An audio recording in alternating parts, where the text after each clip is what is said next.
Welcome to welfare zone dear friend. बात करेंगे Nifty 50 से और जानेंगे कल के लिए क्या लेवल्स रहेंगे और क्या इम्पोर्टेंट्स हमारे लिए लेवल्स वर्क कर सकते हैं कल के लिए, ठीक है ना। तो उससे पहले ना मैं ऑप्शन चेन पर चलकर आपको बताना चाहूँगा कुछ।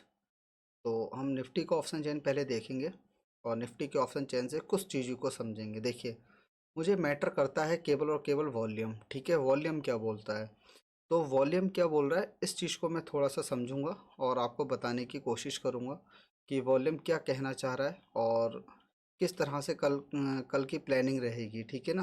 तो 25 के आसपास अगर आप देखेंगे, एक मिनट, ठीक है, 25 ये रहा।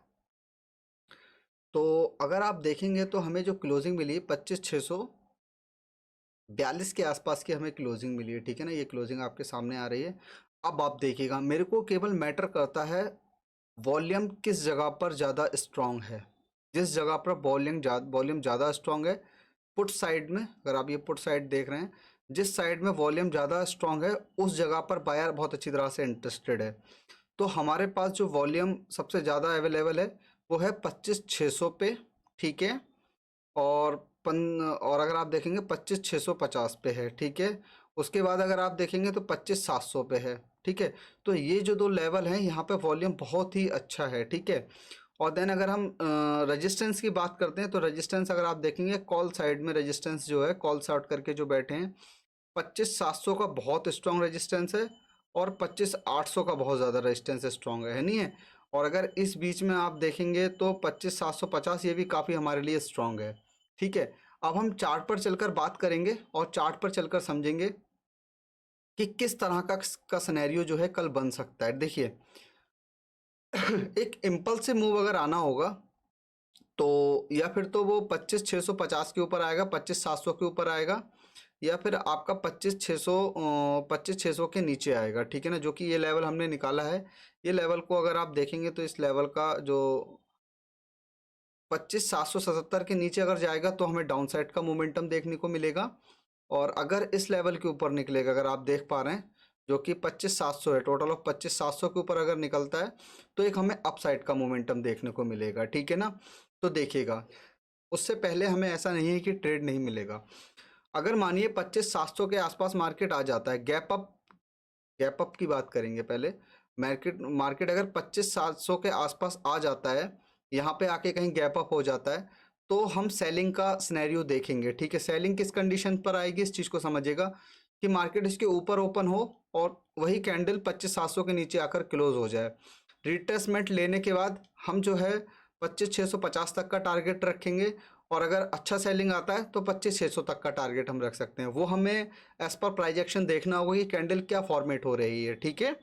और देन अगर मानिएगा कि मार्केट गैप डाउन हो जाता है, गैप डाउन 25,577 के नीचे अगर गैप डाउन हो जाता है तो थोड़ा वेट करेंगे। रिट्रेसमेंट के बाद अगर सेलिंग देखने को मिलती है तो 25,450, 25,480, 25,500 तक के लेवल्स हमें देखने को मिल सकते हैं, ठीक है। और देन अगर मानिएगा कि गैप डाउन हुआ और 25,577 को ब्रेकआउट नहीं कर पाया, ठीक है, तो इसी जगह से जो है हमें बैक बाउंस देखने को मिलेगा मार्केट के अंदर बहुत अच्छा, ठीक है। अच्छा मोमेंटम हमें तभी एक्सपेक्टेड होगा जब 25,700 के ऊपर मार्केट आ जाए और यहाँ पर रेंज बनाना स्टार्ट करे, ठीक है। जैसे ही रेंज बनाने के बाद ब्रेकआउट करेगा तो 25,800 का लेवल देखने को मिलेगा, बट 25,800 पे बहुत ही अच्छा सेलिंग एरिया है, ठीक है। तो 25,800 से हमें जो है सेलिंग देखने को मिल सकती है। कल का जो 15 मिनट का कैंडल होगा, कल का जो 15 मिनट का कैंडल होगा उसका हाई लो मार्क कर लीजिएगा, आपको डेस्टिनेशन क्लियर पता चल जाएगी। 15 मिनट के कैंडल के अंदर क्या होगा, 15 मिनट का कैंडल का आप हाई लो मार्क कर लीजिएगा। वो जिस साइड में भी ब्रेकआउट करेगा, ठीक है, या रेड बनता है या ग्रीन बनता है, first candle does not matter. अगर वो इसका हाई ब्रेकआउट करता है, इसका हाई ब्रेकआउट करता है तो थोड़ा सा देखेंगे, रेजिस्टेंस तक आता है, पुल बैक लेने के बाद अगर रेजिस्टेंस के ऊपर निकलता है फिर हम कॉल की अपॉर्चुनिटी देखेंगे, बट रिट्रेसमेंट पे, ठीक है ना। अगर रिट्रेसमेंट होता है उसके बाद ही हम कॉल साइड में जाएंगे। और मानिए अगर लो ब्रेकआउट करता है तो ईजिली हमें जो है इस लेवल का ब्रेकआउट होने का वेट करना होगा, 25,777 का। जैसे ही ब्रेक डाउन हो जाता है रिट्रेसमेंट के बाद हम पुट बाय कर सकते हैं 25,500, 25,480 तक के लिए, ठीक है ना। ये हमारा सिनेरियो रहेगा निफ्टी 50 के अंदर कल के लिए, ठीक है। इस बीच में तो जो है, अगर इस बीच में फ्लैट ओपन हो जाता है, थोड़ा वेट करूंगा मैं, या फिर तो वो रेजिस्टेंस के पास आकर क्या रिएक्ट करता है या फिर सपोर्ट के पास आकर क्या रिएक्ट करता है, ये चीज़ हमें देखनी होगी उस टाइम पर, ठीक है। तो ये रहेगा कल का हमारा निफ्टी का सिनेरियो, ठीक है। बात करेंगे हम सेंसेक्स की, और सेंसेक्स पर चलकर देखते हैं।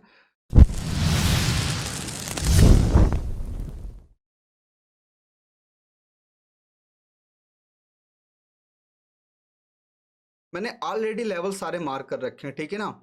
अगर मैं आपका इसको इसको ऑप्शन चेन पर दिखाता हूं, तो ऑप्शन चेन पर अगर आप देखेंगे तो सिंपल आप ये जान लीजिएगा कि 83,300 आज मैं मल्टीपल टाइम जो है बोल रहा था, बट आज का एक्सपायरी हम नहीं डिसाइड करेंगे, अब हम एक्सपायरी करेंगे 12 फरवरी का, ठीक है ना। 12 फरवरी का एक्सपायरी देखेंगे, तो 12 फरवरी के एक्सपायरी में आप देखेंगे तो दो जगह पर सबसे ज़्यादा बिल्डअप क्रिएट हो रहा है, 83,500, और पुट साइड में देखेंगे, पुट साइड में अगर देखेंगे तो यहाँ पर सपोर्ट बहुत अच्छा क्रिएट हो रखा है, और अगर रेजिस्टेंस साइड में देखेंगे तो रेजिस्टेंस इतना स्ट्रांग नहीं है। रेजिस्टेंस क्यों स्ट्रांग नहीं है, रीजन वाइज ये है कि मैं वॉल्यूम को ज़्यादा मैटर देता हूँ ऑप्शन चेन के अंदर, मुझे किसी चीज़ से कोई मतलब नहीं। यहाँ पर देखेंगे तो 23 है, और यहाँ पे अगर देखेंगे तो 22 है, मतलब 1 रुपये का फ़र्क है, ठीक है ना। केवल 22-23 का फ़र्क है। अगर मार्केट यहाँ पे चार्ट पर चलकर समझेंगे, यहाँ पर अगर 83,500 पे स्ट्रांग हो जाता है सेलर, तो यहीं से जो है हमें सेल देखने को मिलेगा, और मार्केट जो है स्लाइडली नीचे आने की कोशिश करेगा। बट उससे पहले अगर आप देखेंगे तो 83,400, 83,300 ये काफ़ी स्ट्रांग थे, आज के लिए बहुत ज़्यादा स्ट्रांग था 83,300, तो इस चीज़ का आप ध्यान रखेंगे, ओके। और हम चलते हैं चार्ट पर, और चार्ट पर चलकर समझते हैं, ठीक है। सिंपल सा आप ये मान लीजिएगा, चार्ट के अकॉर्डिंग जो लेवल्स निकल कर आ रहे हैं, देखिए सबसे पहली बात तो आप ये देखिए, यहाँ पर एक ट्रेंड लाइन बनकर आ रहा है, बहुत डीपली देखिएगा और समझने की कोशिश कीजिएगा कि अगर ये ट्रेंड लाइन ब्रेकआउट होता है, ये ट्रेंड लाइन हमारे पास निकल कर आ रहा है, ठीक है, ये वाला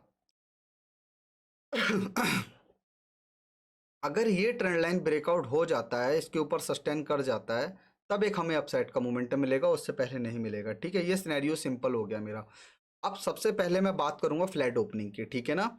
फ्लैट ओपनिंग के अंदर क्या होगा कि मार्केट मानिए 150 पॉइंट का गैप अप या फ्लैट ओपन रहता है, गैप अप या गैप डाउन होता है, फ्लैट ओपनिंग यही बोलेंगे, 100 पॉइंट के बीच में फ्लैट ही रहता है। तो वेट करेंगे, या फिर तो ये सपोर्ट पर आकर क्या काम करता है, या फिर रेजिस्टेंस पर आकर क्या काम करता है। रेजिस्टेंस के पास आकर अगर कुछ इस तरह की कैंडल बनाता है, मानिएगा इस तरह की कैंडल बनाता है, तो एक हमें सेलिंग की अपॉर्चुनिटी देखने को मिल सकती है इन्वर्टेड हैमर पे। और अगर यहाँ पर आकर, इस जगह पर आकर अगर यह दो कैंडल देखनी होगी हमें, सपोर्ट पे आकर दो कैंडल देखनी होंगी। फर्स्ट कैंडल तो हमारी रहेगी आपका बुलिश इंगल्फिंग, ठीक है ना, बुलिश इंगल्फिंग बन जाए, ठीक है, या फिर तो कुछ हैमर टाइप का बन जाए, हैमर टाइप या बुलिश इंगल्फिंग बन जाता है तो उसके अकॉर्डिंग हम उस पर ट्रेड कर सकते हैं सपोर्ट पर, ठीक है। बट एक अच्छा सिनेरियो कहाँ देखने को मिल सकता है, अच्छा सिनेरियो यहाँ मिल सकता है 83,450 के ऊपर, 83,450 के ऊपर आकर रेंज बनाए मार्केट, क्योंकि अभी हमने देखा कि 83,500 पे दोनों चीज़ें बहुत ज़्यादा स्ट्रांग है, बायर्स भी बहुत ज़्यादा स्ट्रांग है और सेलर भी है, क्योंकि यहाँ पर जैसे ही अगर गैप डाउन गैप अप होता है ना, तो यहाँ पे 83,500 पे बहुत अच्छा सेलर स्ट्रांग हो जाएगा। तो यहाँ पर हमें देखना होगा कि अगर इसको ब्रेकआउट करके सस्टेनेबल हो जाता है, रिट्रेसमेंट लेता है, तो 83,800 का टारगेट आपको ईजिली देखने को मिल जाएगा, ठीक है।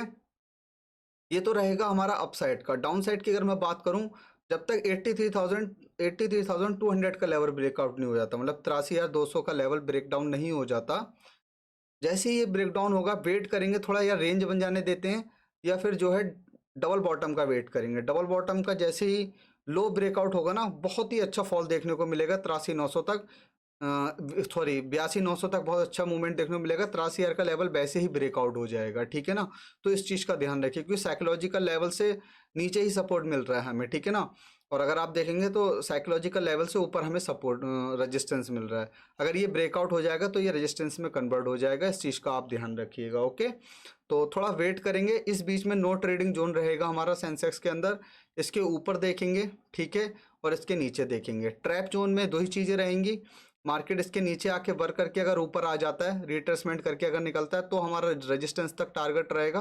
तब तक 83,500 बहुत ज़्यादा स्ट्रांग हो जाएगा, 83,500 बहुत ज़्यादा स्ट्रांग हो जाएगा। ठीक है, ये चीज़ रहेगी। और नीचे के लिए मैं बात करूँ तो यहाँ पर आके ऊपर आकर वर्क करे और नीचे ट्रैप करके फिर रिट्रेसमेंट करके अगर निकलता है तो 83,200 का लेवल हमें देखने को मिल सकता है। ओके, देन अदरवाइज कोई भी हेल्प चाहिए हो तो आप कमेंट कर सकते हैं मुझे, टोटली आपकी हेल्प रहेगी।